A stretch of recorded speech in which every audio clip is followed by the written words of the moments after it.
They were ancient warriors who invented the boot camp, the frontal assault, state-sponsored education, and a lifestyle and aesthetic that, to this day, bears their name. They are the Spartans, and this is their story.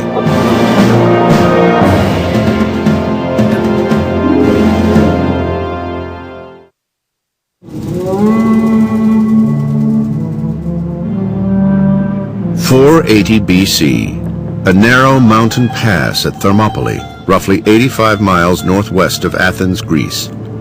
It was the time and the place that would forever crystallize the essence of Sparta, in a single event that future generations will turn to again and again as a turning point in history. What transpired at Thermopylae has been burned in the memory of Western civilization. Thermopylae was actually a myth enacted in real life. Shakespeare himself could not have concocted more of a classic story. A phalanx of 7,000 Greek warriors advanced on an invading Persian army of several 100,000. The Greeks were horribly outnumbered, but they pressed on, confident that the 300 men in the front lines could lead them to victory, simply because they were 300 men from Sparta. A Spartan soldier taken by himself is as good as any other soldier. But you put them together and you've got an army that is better than any army in the world. Just the sight of the Spartan army's signature lambda emblazoned on a wall of shields was often enough to secure victory. There was nothing else like it in the world. It was the premier warrior culture of all time in civilized society. The pitifully outnumbered Greeks miraculously held off the Persian onslaught through 2 days of gruesome combat. Finally, the Spartan king, Leonidas, realized that defeat was inevitable. He ordered thousands of remaining Greek soldiers to run for their lives. But all 300 Spartans stood their ground and fought to the last man, because they were Spartans. The stand at Thermopylae galvanized Greek morale. It also bloodied the Persians and said to the Persians, "Don't mess with us." The Spartans' stand at Thermopylae became a classic example of losing the battle, but winning the war. Thermopylae has remained in history as a code word almost, for the concept of giving one's life even in defiance of death. These soldiers were willing to fight a losing battle in defense of their virtue and their country. They became the greatest fighting force the world has ever known. It took a unique society to produce such men, men who fought so methodically in the face of impending death.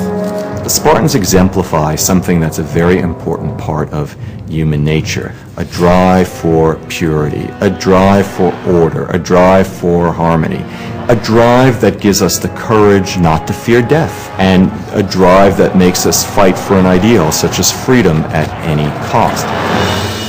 While today we think of Athens as the birthplace of Western civilization and the high-water mark of Greek culture, it was Sparta that many Golden Age Greeks admired most.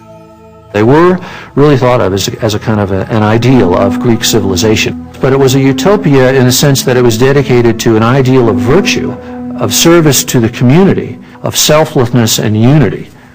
What the Greek city-state valued most of all was freedom from foreign intervention, a sense of belonging, and success on the battlefield.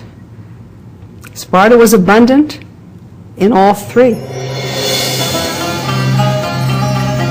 During Sparta's reign, ancient Greece was a collection of more than 1,000 self-governing communities called city-states. A city-state is really a city which functions for all practical purposes like a state or a nation, has its own government, its own army, its own navy, and its own laws. There were all of these states everywhere, many of them very remarkable for their culture. Sparta dates back to the 12th century BC, a time of great change in the ancient world, when Egyptian power was waning and the Second Babylonian Empire was on the rise.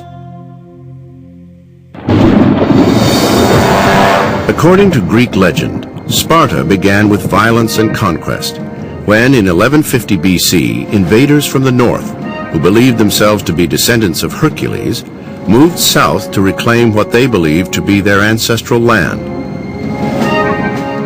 When King Lacedaemon took over the Central Peninsula, he named it Laconia after himself. He named the central capital Sparta after his queen. For nearly 400 years, until roughly 750 BC, Sparta was Laconia's religious, cultural, and governmental center. Art and music flourished. Sparta is known for its beautiful choruses of singing women. The Spartans have a very attractive pottery that was traded. They were famous for bronze working. These are very early examples of Laconian artistry. No fine art of Spartan origin has been found that dates after the 7th century BC. It's as if the people of Sparta just stopped making it. The turning away from the kinds of visual arts that we see as prominent elsewhere is very clearly a self-conscious decision. It was a decision that coincided with the greatest turning point in Sparta's history, a period known as the Messenian Wars. It began when a population explosion forced Sparta to seek new land and new sources of food. They solved their problem by annexing an entire country which was both larger in population and territory than Sparta was. So that quirk of fate, that will change the course of Spartan history for the next 300 years. The land they chose to take over was Messenia, a separate Dorian community directly to the west. There's really nothing to make Sparta look absolutely strange and distinctive until the conquest of Messenia and its aftermath.